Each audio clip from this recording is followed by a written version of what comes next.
하이델베르크 교리문답 75문답입니다. 십자가에서 단번에 들이신 그리스도의 대속의 은혜에 우리가 참여하고 있다는 것을 주의 성찬이 어떻게 상기시키고 확신시켜주는지를 묻고 있습니다. 우리가 성찬에 참여한다는 것이 십자가에서 단번에 들이신 그리스도의 대속의 은혜에 참여하는 것이잖아요. 주의 성찬이 어떻게 그것을 상기시켜주고 우리에게 확신시켜주는지를 묻고 있습니다. 그리스도께서 모든 신자들에게 그리스도를 기억하면서 주께서 떼신 떡을 먹고 주의 잔을 마시라고 명령하시며 두 가지를 약속해 주셨습니다. 첫째는 눈에 보이는 떡과 잔을 통하여 주님의 몸이 나를 위해 찢기셨으며 나를 위해 피 흘리셨다는 것이고요. 두 번째는 목회자로부터 받아서 먹고 마시는 성찬을 통해 그리스도께서는 나의 영원한 생명을 위해 내 영혼을 먹이시며 참된 은혜를 계속해서 지속적으로 공급해 주신다는 것입니다. 주의 성찬은 주께서 잡히시던 날 밤에 주님께서 제정하셨죠. 이것은 주께서 우리를 위하여 자신을 내놓으신 것과 자기 자신을 하늘의 양식과 음료로 제공해 주신 것을 보여주는 사건이었습니다. 떡을 떼는 것은 그의 몸이 희생물로 찢겨진 것을 상징하죠. 십자가에서 그의 몸이 찢기신 것을 의미하는 거예요. 주의 성찬은 우리를 위해 그리스도께서 희생하신 것과 그것으로 얻는 유익을 증거하는 것인데요. 따라서 주의 성찬은 우리로 마땅히 주께 감사하는 자리로 인도하게 됩니다. 성찬을 대할 때마다 우리를 위하여 대속의 피를 흘리신 우리 주 예수 그리스도로 인하여 한없는 감사를 드리게 만드는 것이죠. 우리는 주의 성찬을 먹고 마십니다. 음식물이 마치 우리 몸속에 들어와 각 기관에 흡수되듯이 영적이며 신령한 음식이 영혼에 의해 받아들여지는 것을 상징하고 있어요. 그러니까 성찬을 통하여 떡과 잔을 마실 때 영적으로 하나님의 은혜가 우리 가운데 그렇게 흡수되어진다는 것이죠. 성찬을 우리가 먹고 마시지만 믿음으로 그리스도의 은덕들을 누리게 된다는 것입니다. 성찬을 먹고 마시는 것이 영적으로는 그리스도의 은덕을 누리는 것과 같다는 의미예요. 주의 성찬은 떡과 포도주라는 외적인 표식을 가지고 있죠. 이것은 주님에 의해서 제정하시고 주님이 선택하신 것입니다. 우리가 선택한 것이 아니라 주님께서 떡과 포도주를 통하여 외적인 표식을 삼으셨어요. 우리의 몸이 먹고 마시는 것으로 보존되듯이 주의 성찬은 우리의 내적인 영혼이 그리스도의 몸과 피에 의해 깨어나고 유지되는 것을 나타내고 있습니다. 그리스도께서는 주의 성찬을 유월절과 연결시키셨는데요. 유월절에서 사용되었던 것을 떡과 포도주로 대체하셨죠. 유월절은 애굽에서부터의 구원과 애굽에 내리셨던 하나님의 심판에서 이스라엘 백성이 면제된 것을 기념하기 위한 그런 날이었어요. 그래서 주의 성찬은 십자가에서의 그리스도의 희생을 가리키고 있으며 이스라엘을 애굽에서 구원하듯이 죄로부터 구원하신 것을 보여주는 사건입니다. 유월절에 하나님의 백성은 유월절 음식을 함께 먹었는데요. 그들이 하나님의 백성임을 확증하는 것이었습니다. 유월절 음식을 먹는다는 것, 더불어 연결시켜서 우리가 성찬에 참여한다는 것은 하나님의 백성임을 확증하는 것이죠. 주의 성찬은 하나님의 백성으로서 같은 음식과 음료에 참여하는 것입니다. 유월절은 자신의 백성에게 언약을 신실하게 이행하신 하나님께 대한 감사의 고백이죠. 따라서 성찬은 그리스도의 피를 통하여 죄의 용서함을 얻고 죄에서 건짐을 받은 것을 기념하는 또 감사하는 사건인 것입니다. 주의 성찬은 주의 명령에 근거하고 있어요. 여기에 그리스도의 약속이 있는데요. 그의 몸과 피로 우리를 영생에 이르도록 먹이시고 영양분을 공급해 주신다는 것을 포함하고 있습니다. 그리스도인들은 거듭난 이후에 날마다 성장해 나가야 합니다. 특별히 믿음이 성장해야 하는데요. 주의 성찬은 우리가 그리스도에 대한 믿음으로 더욱 성장하게 됨을 보여주는 눈에 보이는 표식이 되는 거예요. 주의 성찬은 그리스도를 통한 구속의 표식일 뿐만 아니라 영원한 생명에 이르도록 나의 영혼을 먹이시고 풍족하게 하시는 그리스도의 은덕들을 더욱 확신할 수 있도록 제정하신 은혜의 수단인 것입니다.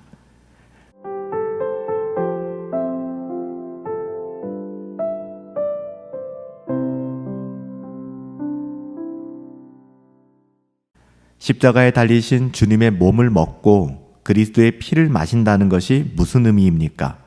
사실 초대교회 때 이 부분 때문에 기독교가 인신제사를 드린다 이렇게 오해받기도 하였죠. 예수님의 몸을 먹고 예수님의 피를 마신다는 것이 어떤 의미를 가지고 있는가? 그것은 믿음을 가지고 그리스도의 모든 고통과 죽음을 받아들이며 이로써 죄 용서함과 영생을 얻게 되는 것을 의미합니다. 더욱이 우리 안에 내주하시는 성령으로서 그리스도와 영적으로 하나 되는, 연합되는 것을 의미하죠. 그 결과 비록 그리스도께서는 부활 승천하셔서 하늘에 계시지만, 그리고 우리는 이 땅에 발을 딛고 살아가지만 우리는 주의 지체가 되어서, 주의 몸이 되어서 성령 안에서 영원히 주님과 함께 살아가게 되는 것이죠. 그 은혜를 누리는 것이 바로 성찬의 의미이며 주님의 몸을 먹고 그리스도의 피를 마신다는 것이 바로 그것을 의미하는 것입니다. 하나님의 나라에 있는 모든 것은 영적인 목적을 가지고 있어요. 성찬은 단지 외적으로 먹고 마시는 것에 주된 요소가 있는 것이 아니라 하늘의 선물로서 영적인 참여를 상징하는 것입니다. 예수님께서는 요한복음 6장 27절부터 58절에서 자신의 몸을 참된 양식이라고 말씀하셨고 자신의 피를 참된 음료라고 말씀하신 적이 있습니다. 이 구절들이 주의 성찬을 직접 언급하는 것은 아니라 할지라도 그리스도로 인하여 영원한 생명이 유지되는 것을 의미하는 것이므로 주의 성찬을 이해하는 데 큰 도움을 주고 있죠. 따라서 주의 성찬에 참여하는 사람은 눈에 보이는 것의 배후에 있는 눈에 보이지 않는 것을 볼 수 있어야 합니다.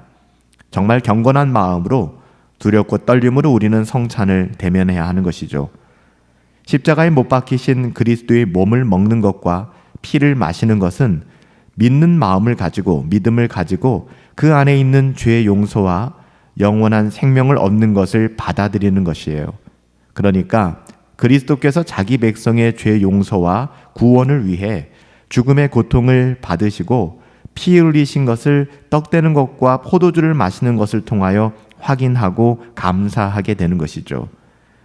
우리는 성령을 통하여 그리스도의 몸과 하나 되고 연합되었습니다. 이 연합은 비록 그리스도가 하늘에 계시고 우리가 이 땅에 있을지라도 그것은 유효한 거예요. 결코 분리될 수 없는 것입니다. 그래서 우리는 믿음으로 항상 주와 동행하게 되는 것이고 주를 바라보게 되는 것이죠. 그리스도께서는 마지막 날에 다시 오실 것입니다. 사도 바울은 주께서 제정하신 성찬을 그리스도의 다시 오심과 그렇게 연결시키고 있는데요. 고린도전서 11장 25절에 보시면 주의 성찬은 다시 오실 그리스도를 바라보게 하고 다시 오시는 그리스도에 의한 심판을 보게 한다라고 기록하고 있어요. 따라서 우리는 우리로 이 땅에서 경건한 삶을 살도록 도전을 주는 이 성찬, 또 그렇게 도와줄 뿐만 아니라 그렇게 살 수 있도록 잡아주는 성찬을 소중히 여기고 그 성찬의 의미가 무엇인지를 깊이 상고하여 누릴 수 있어야 되는 것입니다. 주의 성찬 속에서 그리스도의 몸에 연합되었다고 하는 것은 우리가 그의 몸과 뼈에 속해 있다는 것을 의미하는 거예요. 그만큼 우리는 그리스도와 가까우며 친밀한 것이죠. 창세기 2장에서 아담이 자신의 아내에 대하여, 하와에 대하여 내 뼈 중에 뼈요 살 중에 살이라, 창세기 2장 23절이라고 고백한 그것과 가장 가까운 뜻이 바로 그 의미입니다. 주님이 우리 안에 계시고 우리가 주님 안에 거하는 것이죠.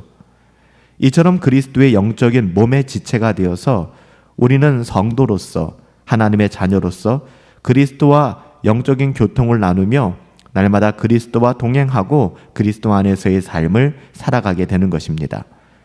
주의 성찬에서 그의 몸을 먹고 그의 피를 마시는 것이 영적으로 바로 이런 의미를 가지고 있는 것이죠. 그래서 영적인 유익이 우리에게 있는 것입니다.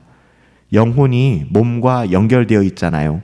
우리의 영혼이 몸과 분리될 수 없듯이 그리스도의 몸과 피가 영원한 생명의 능력에 참여하게 함으로써 우리에게 유익을 가져다 주는 것입니다. 그 유익으로 우리는 그리스도의 몸에 연합되어 성령의 다스리심 아래 놓이게 되는 것입니다. 성도의 교회 생활은, 신앙생활은 나의 생각과 견해와 경험을 주장하는 것이 아니라 나의 생각과 주장을 버리고 내 자신을 부인하고 성령 하나님께서 다스리도록 성령의 다스리심과 지배 속으로 내 영혼을 맡기는 것입니다. 내 육신을 죽이게 되면 성령의 지배는 더욱더 강력해지게 되는 거예요. 성령의 이러한 지배, 성령의 이러한 다스리심은 우리로 신령한 것을 갈구하게 되고 추구하게 만들죠. 그러니까 성령 하나님께서 우리 가운데 역사하실 때 비로소 경건을 추구하고 거룩한 삶을 애쓰는 것이 가능해진다는 것입니다.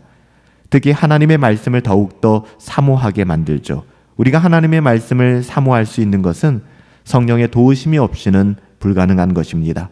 그래서 우리가 우리의 어떠함대로 노력하는 것이 아니라 성령 하나님의 도우심을 따라 내 영혼에 하나님의 말씀을 더 사모할 수 있도록, 하나님의 은혜 가운데 더 들어갈 수 있도록 겸손히 하나님의 은혜를 구해야 하는 것입니다. 그리고 거룩한 일과 선한 일에 우리의 삶을 드리고 더 열심을 내게 되는 것이죠. 이것은 하나의 열매이고요. 십자가에 달리신 주님의 몸을 먹는다, 십자가에 달리신 주님의 피를 마신다, 인신제사적인 의미를 얘기하는 것이 아니잖아요. 눈에 보이는 그러한 부분들을 이야기하지 마시고 믿음을 가지고 그리스도의 모든 고통과 죽음을 받아들이고 이로써 죄의 용서함과 영생을 누리게 되는 것, 이게 바로 이런 의미를 가지고 있구나. 주의 몸을 먹고 주의 피를 마신다라는 것의 의미, 더욱이 우리 안에 내주하시는 성령 하나님으로 말미암아 예수 그리스도와 영적으로 연합되는 것이 주의 몸을 먹고 주의 피를 마시는 성찬 예식을 통하여 우리 가운데 나타나게 되는 거예요. 우리가 누릴 수 있는 방법이 바로 그것이라는 것이죠. 그 결과 그리스도께서는 지금은 부활 승천하셔서 하늘에 계시고 우리는 이 땅에 거하여 살지만 우리는 주님의 몸이 되어서 주의 지체가 되어서 성령 안에서 영원히 주님과 동행하며 주님 안에서 하나님의 나라, 하나님의 백성으로서 살아갈 수 있게 된 것입니다.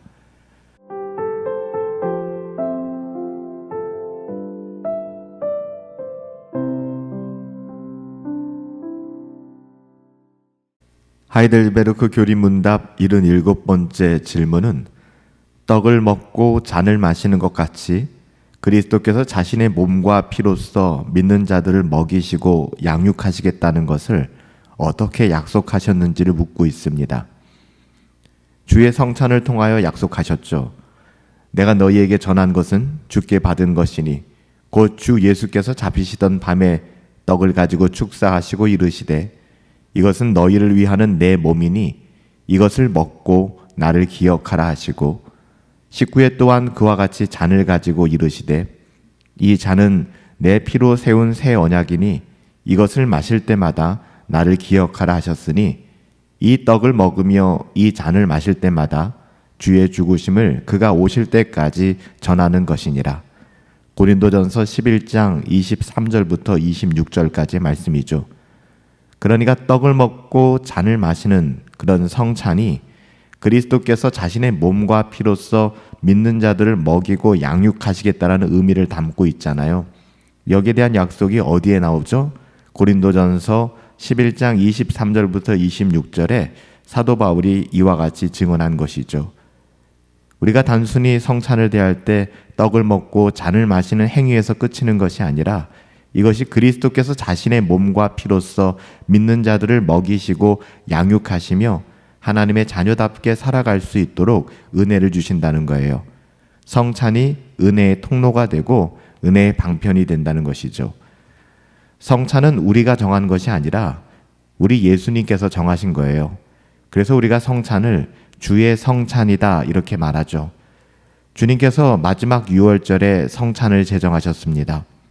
따라서 모든 희생의 제사, 구약의 모든 희생의 제사는 이제는 마무리가 된 거예요. 끝난 것입니다. 유월절의 제사가 폐지되고 이제는 새로운 성례가 시작된 것이죠. 그래서 주의 성찬은 그리스도께서 오셔서 자신을 희생으로 드린 것을 강조하고 있고 성찬은 오직 우리를 위하여 죽으신 예수 그리스도의 십자가에 집중되어 있는 것입니다. 그리스도께서 죽음 직전에 성찬을 제정하실 때 감사하셨던 것은 이 땅에서 예수님의 사역이 완성되며 자신의 죽음이 아버지를 기쁘시게 하는 것이었기 때문에 그래요. 하나님의 영광을 드러내는 일이었기 때문에 그렇죠. 그리스도께서 떡을 떼어 제자들에게 나누어 주신 것은 자신의 몸을 많은 사람들을 위하여 내어줄 것을 나타내신 것입니다. 그래서 주의 성찬에서 떡을 떼어 나누어 주는 것은 우리에게 믿음을 확신시켜주고 확증시켜주는 일이에요. 그리스도는 우리를 위해 자신의 몸이 부서질 것을 분명하게 가르쳐 주셨습니다. 그리스도는 떡을 떼며 이것은 너희를 위하여 주는 내 몸이다. 누가복음 22장 19절에 말씀하셨죠.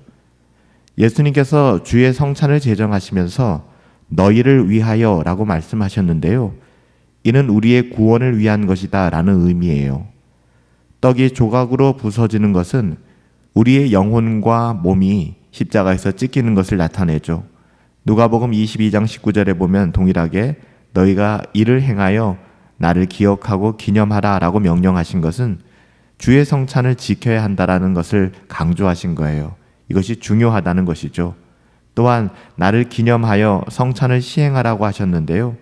이는 그리스도를 기억하고 그리스도께서 우리를 위하여 죽으시고 부활하신 그 사건, 우리의 구원의 사건을 날마다 기억하는 가운데 이 성찬을 시행하라는 거예요.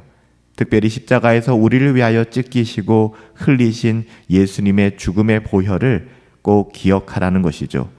단순히 그의 생애를 기억하라는 것이 아니라 예수님의 죽음과 그로 말미암은 은혜, 그 은덕들을 기억하고 감사하라는 것이죠.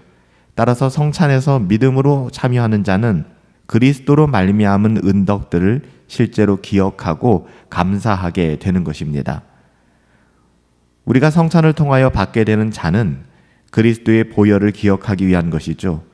이건 역시 그리스도의 죽음을 나타냅니다. 누가복음 22장 20절에 보면 이 잔은 내 피로 세운 새로운 언약이다 라고 말씀하셨는데요. 새로운 언약이란 갱신된, 그러니까 성취된 언약을 이야기합니다. 새로운 언약은 우리가 하나님과 화목된 것과 그리고 믿음으로 그리스도와 연합된 것을 증거하죠.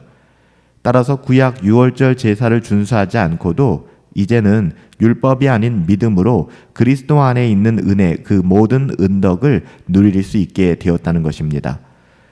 그리스도께서 새로운 언약이라고 말씀하신 것은 구약의 옛 것과 대조시키기 위한 것이었는데요. 그리스도께서 희생으로 드려져서 우리가 그리스도께 연합될 수 있음을 강조하고 있는 것입니다. 그리스도의 보혈, 그리스도의 피는 그의 죽음을 나타내죠. 그리스도께서 피 흘리심으로 모든 은혜가 우리 가운데 주어졌는데요. 우리는 그것으로 죄의 용서함을 받게 되었습니다. 구원을 얻게 된 것이죠. 이것은 오직 믿음으로만 이해될 수 있는 것입니다. 우리의 몸이 떡과 음료로 인하여 생명이 유지되고 영양분이 공급받듯이 우리가 이 땅을 살아갈 때 떡과 음료로 상징되어지는 먹고 마심으로 말미암아 우리가 에너지를 얻게 되고 생명을 유지하지 않습니까? 그와 마찬가지로 주의 성찬은 우리의 영혼이 그리스도와의 연합으로 인하여 새로운 생명이 유지되고 영적으로 양육되어지는 것을 보여주고 있는 거예요. 그래서 주의 성찬은 예배 때마다 자주 시행되어져야 하는 것이고요. 성찬이 담고 있는 의미가 무엇인가를 바르게 분별하는 것은 굉장히 신앙생활에 있어서 중요한 일입니다. 이것은 그리스도의 죽음이 축복된 것임을 기억하게 만들죠. 그래서 우리는 이것을 주께서 다시 오실 때까지 그렇게 시행해야 한다. 고린도전서 11장에서 강조하고 있는 것입니다. 이것을 우리는 축복의 잔이라고 불러요. 죽음의 잔이요 저주의 잔이 아닌 축복의 잔이 되는 것이죠. 이는 우리로 그리스도의 은덕에 대하여 생각하게 만들고요. 예수님의 고난과 죽음에 대하여 감사할 수 있도록 우리의 영혼을 은혜 가운데 인도하는 것입니다. 따라서 주의 성찬은 우리로 우리 구주 예수 그리스도와 그 십자가의 은혜를 더욱 확신하게 하고 그 십자가의 은혜를 누리며 살아갈 수 있도록 인도하는 것이죠. 그래서 성찬은 우리에게 너무나 감사한 하나님의 선물이며 또 은혜의 방편인 것입니다.